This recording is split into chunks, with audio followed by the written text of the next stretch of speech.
Au nom du Père et du Fils et du Saint-Esprit. Amen.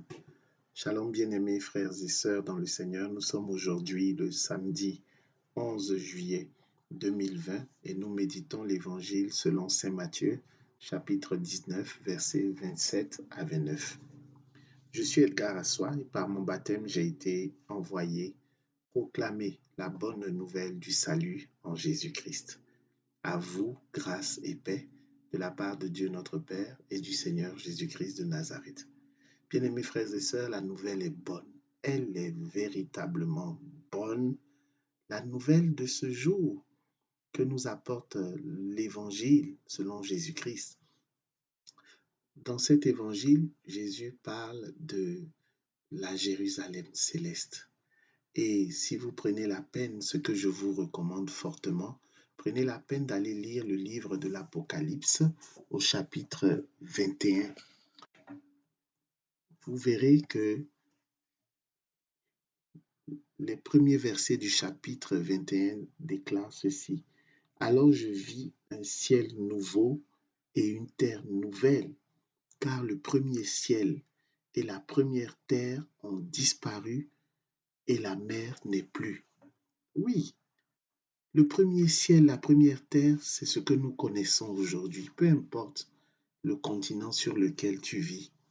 Le premier ciel, la première terre, là, le monde dans lequel nous vivons va disparaître. C'est ce que la Bible nous dit. Le monde, ce monde que nous connaissons là, avec euh, toutes ces insanités, avec toutes ces déviations, avec toute espèce il semble ne plus avoir vraiment de valeur avec tout ce qu'on lui connaît, mais ce monde-là va disparaître. Jésus nous l'a dit aussi, hein, en Matthieu 24, verset 35, il a dit, le ciel et la terre passeront, mais mes paroles ne passeront jamais. Le ciel et la terre passeront, mais mes paroles ne passeront jamais. Le livre de l'Apocalypse au chapitre 21, comme je viens de le lire, confirme ce que Jésus a dit. C'est toujours le même esprit qui a orienté les Saintes Écritures. Le ciel et la terre disparaîtront. Alors il ne faut pas se morfondre, il ne faut pas se lamenter outre mesure. Oui, souvent on a des réflexions, on a des commentaires comme quoi, mais il y a trop de mal, il y a trop de corruption, il y a la débauche est partout. Qu'est-ce que ce monde va devenir? Les gens n'ont plus la foi. Bien-aimés frères et sœurs dans le Seigneur, accrochez-vous tout simplement à cette espérance que la Jérusalem céleste, cette nouvelle patrie qui est préparée pour vous, dans laquelle Jésus vous prépare une place, vous attend. Elle vous est réservée. Et il faut combattre le bon combat, comme l'apôtre Paul qui dit vers la fin de sa vie, j'ai combattu le bon combat, je n'ai pas perdu la foi. C'est là que notre combat doit se situer. Bien sûr, évangéliser et partager la parole de Dieu, mais surtout que chacun travaille à son propre salut, que chacun combatte le bon combat, que chacun ne perde pas la foi. Il faut que sur notre lit de mort ou au crépuscule de notre vie, nous puissions dire, je n'ai pas été de ceux qui ont perdu la foi. Il faut pouvoir dire dès maintenant, je ne serai pas de ceux qui perdent la foi. Non, parce que je veux aller à la Jérusalem céleste.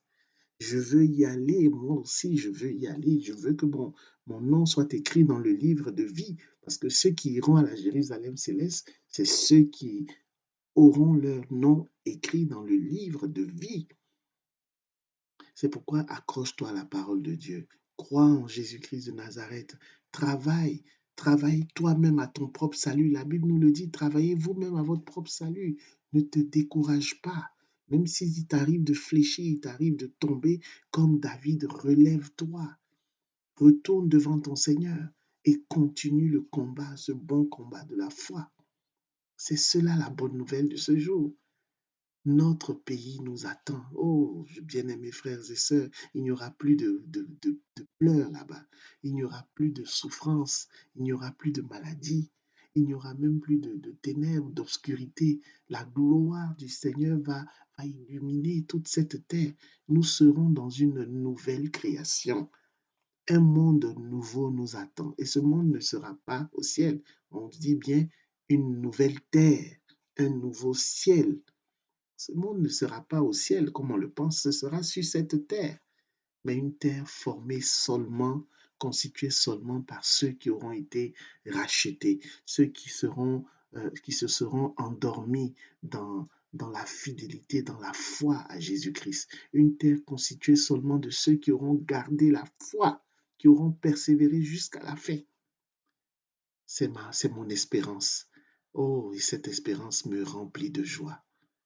Que l'Esprit Saint inscrive dans votre âme, dans votre cœur, ce désir ferme d'appartenir, d'habiter la nouvelle Jérusalem. Au nom du Père et du Fils et du Saint-Esprit, ainsi soit-il.